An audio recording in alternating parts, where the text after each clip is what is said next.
काफ़ी लंबे समय से लोग पेंशन का इंतज़ार कर रहे हैं और पेंशन हमारे खाते में आने का नाम नहीं ले रही।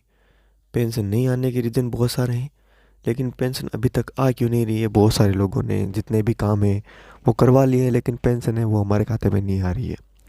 काफ़ी इसकी प्रॉब्लम चल रही है, लोगों की पेंशन आ नहीं रही है करीबन 3-3 महीनों से। जब से ये जो नई पेंशन है जो 1000 रुपये बढ़ाई गई है, उसके बाद में सिर्फ एक बार ही पेंशन आई है, जो कि 1000 रुपये आई थी। उसके बाद में जितनी भी पेंशन है वो सारी की सारी पेंडिंग पड़ी हुई है। कुछ लोगों की 1000 रुपये भी पेंशन नहीं आई थी, वो भी अभी तक पेंडिंग पड़ी हुई है। तो ये जो पेंशन की समस्या है वो कब दूर होगी, कब हमारे खाते में जो पेंशन है वो आने वाली है? क्या सरकार हमारे मज़े ले रही है? और जो बीच में ई-केवाईसी का जोल डाला है, ई-केवाईसी का क्या लफड़ा है, उसमें क्या प्रभाव पड़ेगा? क्या ई-केवाईसी करवानी चाहिए या फिर नहीं? या ई-केवाईसी बस ऐसे ही फॉर्मेलिटी की जा रही है हमें पेंशन ना देने के लिए? और जितना भी ध्यान है अभी सरकार का वो सारा का सारा अभी इलेक्शन पे है। तो हेलो दोस्तों, मेरा नाम है नेमी चंद, आपका स्वागत है हमारे यूट्यूब चैनल में। अगर आप हमारे चैनल पर नए हो तो चैनल को सब्सक्राइब कर लीजिए और बेल आइकन को ऑन कर लीजिए। साथ ही में दोस्तों, अगर आपको हमसे किसी प्रकार की शिकायत है तो आप हमारे टेलीग्राम चैनल से जुड़ सकते हो, या फिर आप हमारे व्हाट्सएप ग्रुप से भी जुड़ सकते हो। वहाँ पे आप हमसे किसी भी प्रकार का सवाल जवाब कर सकते हो। तो जो पेंशन थी वो हमारे खाते में अभी क्यों नहीं आ रही है, कितना समय और लगेगा? अभी हाल ही में सुनने आया था कि भाई 30 अक्टूबर को हमारे खाते में पेंशन डाल दी जाएगी, लेकिन ऐसा लगता तो नहीं कि भाई 30 अक्टूबर तक हमारे खाते में पेंशन डालेगी, क्योंकि अभी तक ऐसी कोई भी नई अपडेट, ऐसी कोई भी सूचना नहीं आ रही है। सूचनाएं बस ऐसी आ रही है कि हाँ, इस आदमी को टिकट दी जाएगी, फलानी पार्टी के इस आदमी को टिकट नहीं दी गई है, बस यही अपडेट आ रही है। ऐसी कोई भी अपडेट नहीं आ रही है। जो सरकारी योजनाएं चलाई गई थी उनमें कोई भी नई अपडेट नहीं आ रही। ना ही कोई सूचना आ रही है कि भाई इस सूचना के आधार पर हम मान लें कि भाई इतनी तारीख को आएगी या फिर पेंशन आएगी भी नहीं।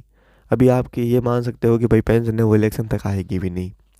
ये साफ साफ दिख रहा है आपको भी और हमें भी दिख रहा है, क्योंकि इसकी कोई भी नई अपडेट, कोई भी सूचना नहीं आ रही है। हो सकता है कि 30 अक्टूबर को पेंशन है वो हमारे खातों में डाल दी जाए, लेकिन अभी तक ऐसी कोई भी नई अपडेट या कोई सूचना हमें नहीं मिली है जिसके आधार पर हम ये मान लें कि भाई 30 अक्टूबर को पेंशन है वो हमारे खातों में डाल दी जाएगी। अभी जितने भी कर्मचारी हैं, जितने भी जो सरकारी कार्य उनमें काम करने वाले हैं, उन सभी का ध्यान सिर्फ इलेक्शन पे है, और लगता नहीं कि पेंशन है वो इस महीने हमारे खातों में अभी बीच में एक और नई चीज़ डाल दी गई थी, जन आधार ई-केवाईसी। अब ये जन आधार ई-केवाईसी एक तरह का सरदर्द बन चुका है। काफ़ी लोगों ने ई-केवाईसी करवा भी ली और काफ़ी लोगों ने ई-केवाईसी नहीं करवाई है। हमने ई-केवाईसी करवाई है, लेकिन उसमें भी थोड़ी समस्या आ रही है। अब चलो, हमने तो ई-केवाईसी करवा लिया, हमारे जो नंबर वगैरह है वो सारे अपडेट थे, लेकिन कुछ लोग ऐसे हैं जिनके नंबर वगैरह अपडेट नहीं है, और अगर उनकी फिंगर है वो लगाने जाते हैं तो बुजुर्गों की फिंगर भी नहीं आती। इस वजह से ई मित्र धारक है वो उन्हें यही बोलेगा कि भैया आप जाओ आधार सेंटर, वहाँ पे अपना नंबर और फिंगर है वो अपडेट करवा के हो। और कुछ लोग ऐसे हैं जिनके आधार कार्ड में अपनी जो इन्फॉर्मेशन है वो अच्छी तरह से पूरी अपडेट नहीं है, तो उन्हें भी काफ़ी समस्या हो रही है। अब हमारे घर में कुछ ऐसे बुजुर्ग भी हैं जो कि घर से बाहर भी नहीं निकल सकते, उनके घुटनों में दर्द रहता है या फिर वो उठ भी नहीं पाते हैं, तो उनकी ई-केवाईसी के लिए उन्हें साथ में ले जाना पड़ेगा या फिर उन्हें आधार सेंटर लेके जाना पड़ेगा। कुछ भी करके ई-केवाईसी करवा भी लेते हैं तो उसके बाद में भी क्या गारंटी है कि भाई है जो पेंशन है वो हमारे खातों में डाल दी जाएगी? अभी इसकी ऑफिशियली कुछ भी अनाउंसमेंट नहीं हुई है। जब होगी तो मैं आपको इसी वीडियो में अपडेट कर दूंगा। दोस्तों, अगर आपको हमारी इन्फॉर्मेशन अच्छी लगी हो तो चैनल को सब्सक्राइब कर लीजिए और बेल आइकन को ऑन कर लीजिए। मिलते हैं आपको नेक्स्ट वीडियो में एक नई अपडेट के साथ में। तब तक के लिए अलविदा दोस्त।